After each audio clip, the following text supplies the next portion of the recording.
बच्चों नमस्कार। बच्चों हम लोग कक्षा 8वीं गणित में महत्वपूर्ण प्रश्नों की श्रृंखला देख रहे हैं बच्चों, और इस श्रृंखला के अंतर्गत हम लोगों ने लगभग पूर्व के भागों तक 32 क्वेश्चन कर लिया है बच्चों। आज हम पढ़ेंगे क्वेश्चन नंबर 33 और इस भाग का पहला प्रश्न। चलिए बच्चों शुरू करते हैं। प्रश्न क्रमांक 33वां और इस भाग का पहला प्रश्न है। एक सैनिक शिविर में 105 सैनिकों के लिए 21 दिनों की रसद सामग्री है। यदि शिविर में 42 सैनिक और शामिल हो जाए तो रसद सामग्री कितने दिनों में समाप्त हो जाएगी। रसद सामग्री यहाँ पर राशन सामग्री से है बच्चों, जो राशन सामग्री आप लाते हैं वही राशन सामग्री से है। तो चलिए इसको हल करते हैं। हल करने से पहले हम एक टेबल बना लेते हैं बच्चों, जैसा कि आपने पूर्व के भागों में सवालों को हल किया है। पूर्व के भागों में आपको बताया गया था इस तरह के प्रश्न। चलिए इसको भी उसी तरह हल करते हैं बच्चों, जैसा कि पूर्व के भागों में हमने किया था। एक टेबल बना लीजिए। इस टेबल में एक तरफ हम लिखेंगे सैनिकों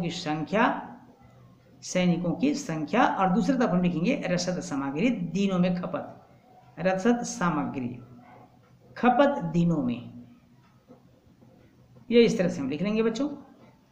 अब यहां पर देखिए, जब सैनिक 105 थे तो वो राशन सामग्री 21 दिनों तक चल रहा था। अब यहां पर सैनिकों की संख्या बढ़ गई है, अर्थात कितने सैनिक और आ गए? 42 सैनिक। 105 पहले थे, 42 और आ गए बच्चों, अर्थात 147 सैनिक हो गए।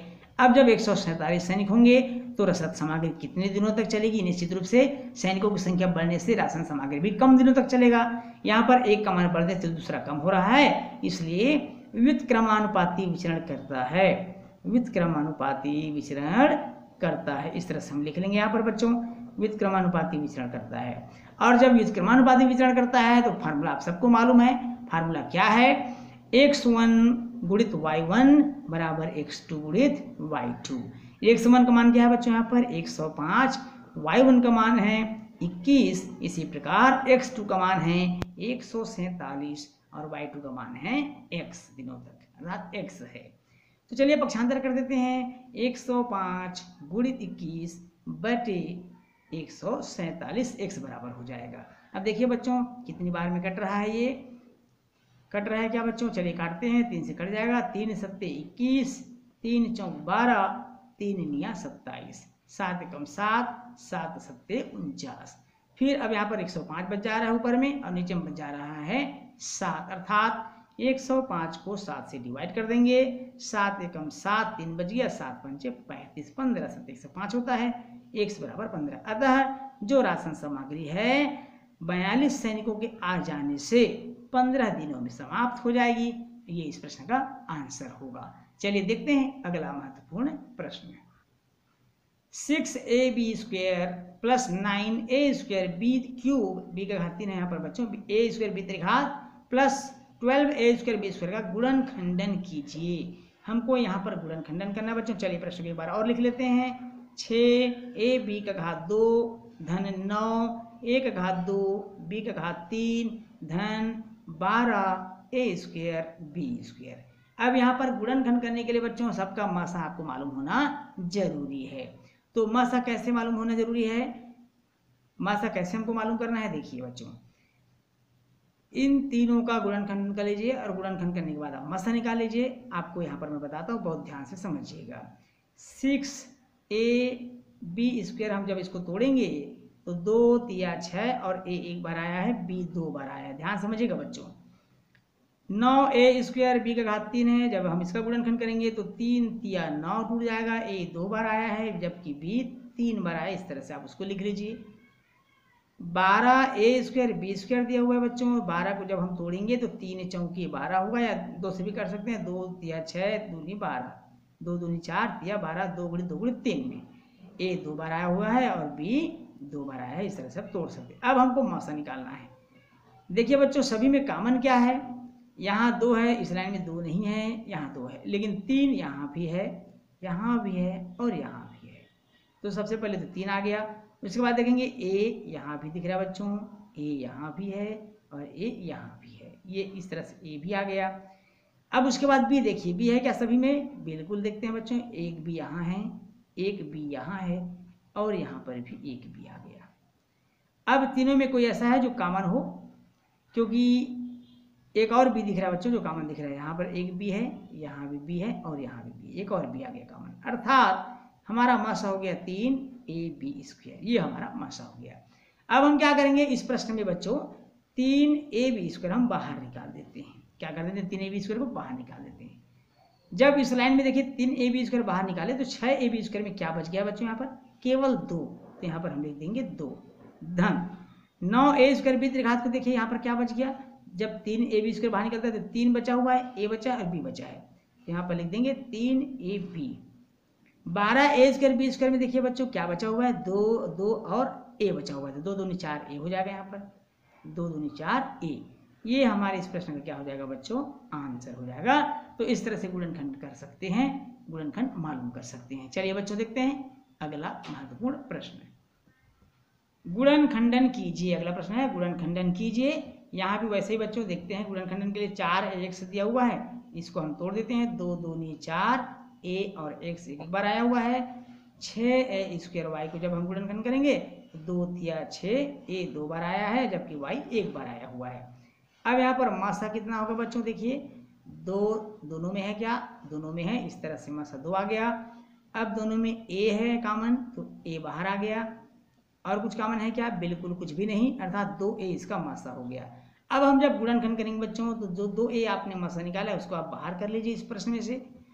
4x में देखिए जब 2a बाहर निकलता है बचता है 2x, तो अंदर हो जाएगा 2x धन 6a² y दिया हुआ है, 6a² y में 2 और a बाहर निकल गया है, बचा है 3ay, तो यहाँ पर हो जाएगा 3ay।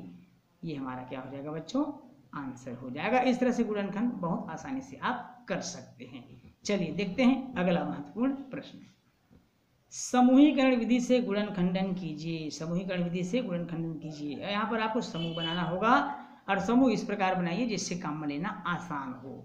तो चलिए बच्चों हम ऐसा समूह बनाकर देखते हैं, क्या इन दोनों 6x3 9xy को एक समूह में रखते हैं और दूसरे समूह में हम रख देते हैं 8x² और 12y को। अब इन दोनों में देखिए 6x3 और 9xy में क्या कॉमन निकल सकता है, 3x कॉमन निकल सकता है, 3 दूनी 6x² हो जाएगा, 3 तिया 9y हो जाएगा, इस तरह से कॉमन निकाल दिए।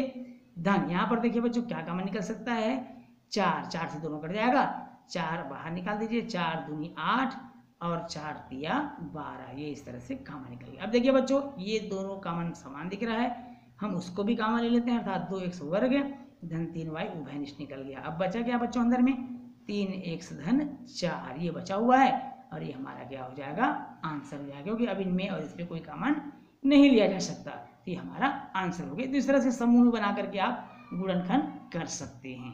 चलिए देखते हैं अगला महत्वपूर्ण प्रश्न, 2a धन 3 पूरे घात 2 को सर्वसमीकरण की सहायता से हल कीजिए। अब यहाँ पर देखिए बच्चों 2a धन 3 पूरे के घात 2 को सर्वसमीकरण की सहायता से हल करना है, तो सर्वसमीकरण क्या है पहले ये देखते हैं, चूंकि a धन b पूरे का घात 2 बराबर फार्मूला होता है, a का घात 2 धन 2ab धन b का घात 2, ऐसा फार्मूला होता है। यहाँ पर हम a बराबर 2a मान लेंगे बच्चों और b बराबर हम मान लेंगे 3 को, अर्थात a² 2a का वर्ग हो जाएगा, 2a का मान 2a है, b को आपने 3 माना है, उसी प्रकार b² अर्थात 3 का स्क्वायर, 2 दूनी 4a² हो जाएगा बच्चों, 2 दूनी 4 तिया 12a हो जाएगा और यहाँ हो जाएगा 3 तिया 9। ये जो प्राप्त हुआ है 4a² + 12a + 9, ये हमारे इस प्रश्न का क्या हो जाएगा, आंसर हो जाएगा, उत्तर हो जाएगा। चलिए देखते हैं अगला महत्वपूर्ण प्रश्न, सर्वसमीकरण के उपयोग से 98 का घात 2 का मान ज्ञात कीजिए। 98² का हमको मान मालूम करना है। बच्चों यहाँ पर 98² को हम इस प्रकार से भी लिख सकते हैं, अगर हम 100 में 2 घटा दें तो हमको 98 प्राप्त हो जाएगा। अब यहाँ पर हम सर्वसमीकरण लगाएंगे, a ऋण b होल स्क्वायर वाला, इसका फार्मूला होता है a² - 2ab + b², ये इसका फार्मूला बच्चों, ये सर्वसमीकरण है। अब यहाँ पर a बराबर हम 100 को मान लेते हैं और b बराबर मान लेते हैं 2 को, तब मान रखेंगे a² अर्थात 100 का घात 2 ऋण 2a में 100 b में 2 b² अर्थात 2 का स्क्वायर, 100 का स्क्वायर करेंगे बच्चों तो 0 4 बार आएगा, इस तरह से ऋण 2 का गुणा 100 से और फिर 2 से, तो 100 दूनी 200 और दूनी 400 हो जाएगी, इसी प्रकार 2 का वर्ग अर्थात 4 हो जाएगा। 10,004 में 400 हमको घटाना होगा, तब हमको प्राप्त हो जाएगा 9,604 लगभग प्राप्त हो जाएगा बच्चों, ये हमारा आंसर होगा। तो इस तरह से हम सर्वसमीकरण के प्रयोग से 98² का मान ज्ञात कर सकते हैं। चलिए देखते हैं बच्चों अगला महत्वपूर्ण प्रश्न। सर्वसमीका का उपयोग कर मान ज्ञात कीजिए। यहाँ पर बहुत ध्यान समझिएगा बच्चों। 105 गुणित 95 दिया हुआ, इसको हम इस तरह से भी लिख सकते हैं। अगर हम 100 में 5 जोड़ दें तो 105 हो जाएगा बच्चों, और अगर 100 में 5 घटा दें तो 95 हो जाएगा।